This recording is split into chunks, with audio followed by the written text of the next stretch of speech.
그때 바리새인과 서기관들이 예루살렘으로부터 예수께 나와 이르되 당신의 제자들이 어찌하여 장로들의 전통을 범하나이까? 떡 먹을 때에 손을 씻지 아니하나이다. 대답하여 이르시되 너희는 어찌하여 너희의 전통으로 하나님의 계명을 범하느냐?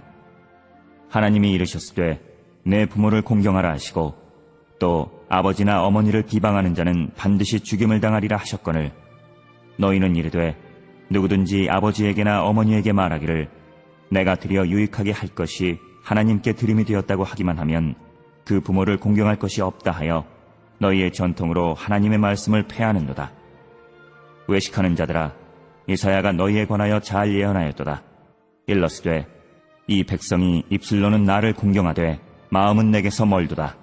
사람의 계명으로 교훈을 삼아 가르치니 나를 헛되이 경배하는도다 하였느니라 하시고 무리를 불러 이르시되 듣고 깨달으라. 입으로 들어가는 것이 사람을 더럽게 하는 것이 아니라 입에서 나오는 그것이 사람을 더럽게 하는 것이니라. 이에 제자들이 나와 이르되 바리새인들이 이 말씀을 듣고 걸림이 된 줄 아시나이까? 예수께서 대답하여 이르시되 심은 것마다 내 하늘 아버지께서 심으시지 않은 것은 뽑힐 것이니 그냥 두라. 그들은 맹인이 되어 맹인을 인도하는 자로다.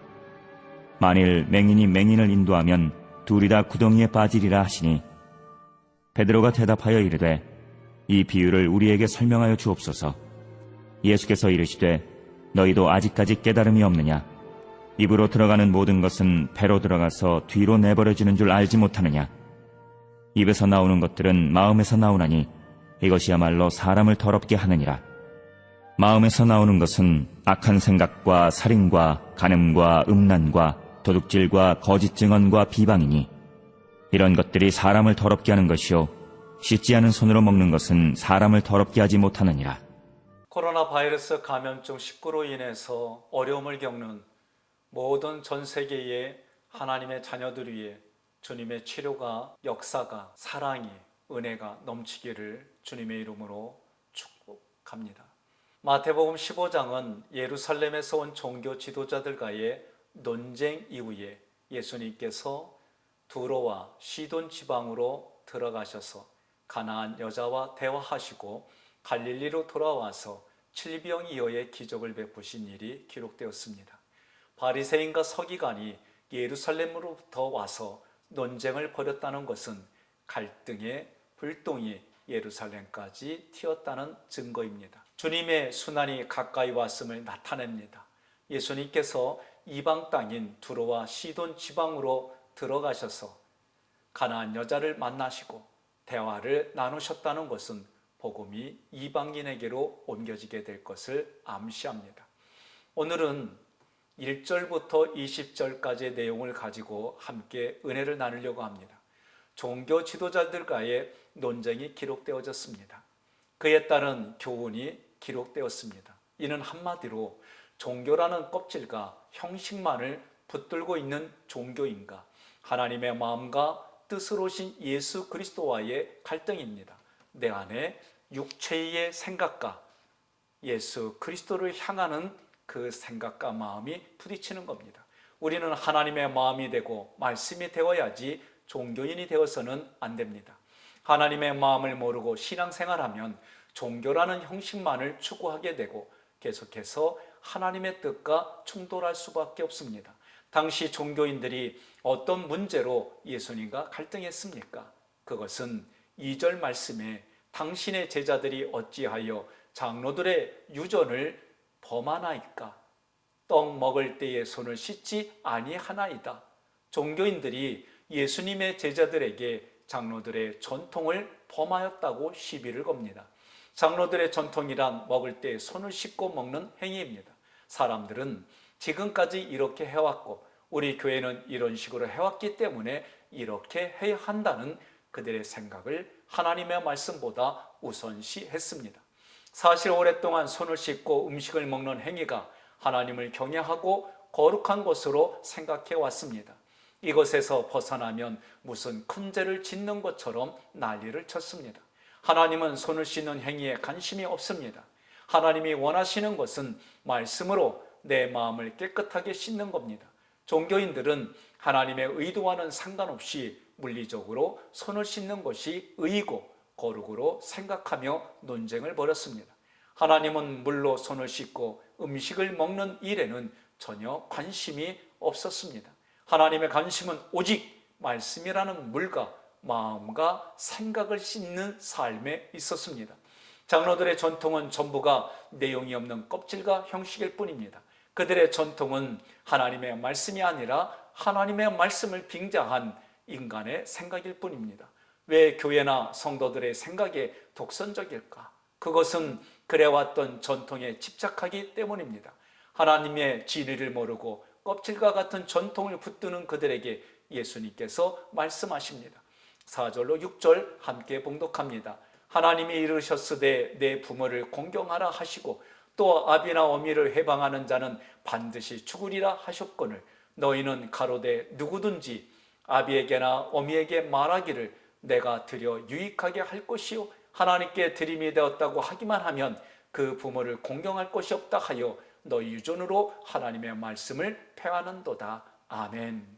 예를 들면 이 말씀은 부모님께 생활비를 드려야 하는데 그렇게 하지 않으면서도 하나님께 물질을 드린다는 이유로 책임을 면제받으려는 모습입니다. 어째 장로들이 이런 유전들을 만들었습니까? 그것은 저들의 유전이 헌금을 많이 거두려는 의도에서 만들어졌기 때문입니다. 현대교회도 똑같은 잘못을 하고 있습니다. 헌금을 많이 거둬들이기 위해 새로운 신종 헌금 항목들을 만들어냅니다. 헌금만 많이 하면 저절로 축복을 받고 천국도 보장된다고 가르칩니다. 헌금만 많이 하면 무슨 짓을 하든지 하나님이 다 눈 감아 주는 것으로 가르칩니다. 이와 같은 모습 속에서 하나님께서 무엇을 원하는지를 가르치지 않고 교회를 운영하기 위하여 교인들을 돈으로 버는 것이 종교인들입니다. 예수님께서 이런 종교인들에게 책망하셨습니다. 마태복음 15장 7절로 9절 함께 봉독합니다. 외식하는 자들아 이사야가 너희에게 대하여 잘 예언하였도다 일렀으되 이 백성이 입술로는 나를 존경하되 마음은 내게서 멀도다. 사람의 계명으로 교훈을 삼아 가르치니 나를 헛되이 경배하는도다 하였느니라 하시고 아멘. 주님은 이사야서를 인용하시며 외식하는 자들이라고 책망을 했습니다. 외식하는 자들은 가면을 쓰고 연기하는 자들입니다. 주님은 누구에게 외식하는 자들이라고 말씀하셨습니까? 말로만 하나님을 경외하고 사랑하는 자라고 하셨습니다. 그들은 하나님께 관심도 없습니다. 하나님께 마음을 쏟지도 않았습니다. 오늘날도 교회 안에 말로는 하나님을 사랑한다고 하지만 마음의 상태는 하나님께 관심도 없고 하나님을 의식하며 살지도 않았습니다. 기도하고 말씀을 배우고 하나님을 알아가는 일보다 취미생활이 먼저이고 세상 일이 먼저이고 사람들에게 인정과 칭찬을 받는 것이 먼저인 사람들이 종교인이요 외식하는 자들입니다. 사람의 계명으로 교훈을 삼아 가르치니 나를 헛되이 경배하는 자들이라고 말씀하셨습니다. 하나님의 말씀을 가르치고 설교하는데 모든 내용이 윤리, 도덕, 정치, 리더십의 이야기입니다. 이것이 세상의 이야기라고 예수님께서 말씀하셨습니다. 어떤 이들은 예수님의 산상수훈을 최고의 윤리라고 가르쳤습니다. 하나님의 마음과 뜻을 모르면 세상의 이야기만 늘어놓을 수밖에 없습니다. 세상의 이야기는 하나님을 헛되이 경배하고 헛되이 가르치는 것입니다. 이것이 외식하는 종교입니다. 여러분, 예수 처음 믿는 사람은 외식하지 않습니다. 예수 그리스도가 그 마음에 없이 교회 생활만 하는 사람들만 외식하게 됩니다. 그래서 주님은 외식하는 자들에게 손을 씻는 것보다 마음을 씻는 것이 먼저라고 가르쳤습니다. 마태복음 15장 10절로 11절 함께 봉독합니다. 무리를 불러 이르시되 듣고 깨달으라. 입에 들어가는 것이 사람을 더럽게 하는 것이 아니라 입에서 나오는 그것이 사람을 더럽게 하는 것이니라. 사람의 입으로 들어가는 음식이 사람을 더럽게 하는 것이 아닙니다. 입에서 나오는 것들은 사람들의 마음에서 나오는데 타락한 마음이 사람을 더럽게 합니다. 사람의 타락하고 오염된 마음에서 나오는 것이 악한 생각, 살인, 간음, 음란, 도적질, 거짓 증거, 해방입니다. 그러니 보이는 손을 깨끗게 하려 하지 말고 보이지 않는 마음을 깨끗이 하는 삶이 중요합니다. 내가 하나님의 말씀을 듣고 깨달아 그분의 뜻 안에서 내 마음에 담겨진 말씀이 충만하여 흘러넘치는 삶이 중요합니다. 지금 이와 같은 시대에 우리는 개인 희생도 중요합니다. 그러나 더 중요한 것은 마음을 깨끗하게 해야 합니다. 내 마음에 하나님께서 가증히 여기시는 더러운 그 모든 것들을 코로나 바이러스 감염증 식구와 함께 다 깨끗이 치료받고 버려져서 하나님께 영광 돌리는 오늘 하루 남은 인생이 되기를 주님의 이름으로 축원합니다. 기도하겠습니다. 하나님, 오늘 이 새벽에도 주님이 함께하여 주셔서 하나님께 영광 돌리는 모두가 되게 하여 주옵소서. 저희들의 마음밭에 하나님의 말씀이 뿌려져서 예수 그리스도에게까지 뿌리가 내려지고 하나님의 주시는 힘과 능력으로 자라나서 열매를 맺고 그 열매가 우리의 성격과 성품까지 하나님이 원하시는 모든 것으로 바꿔져 갖고 바뀌어져서 하나님 생명을 살리는 생명의 부양자로 이 땅 살게 하옵소서.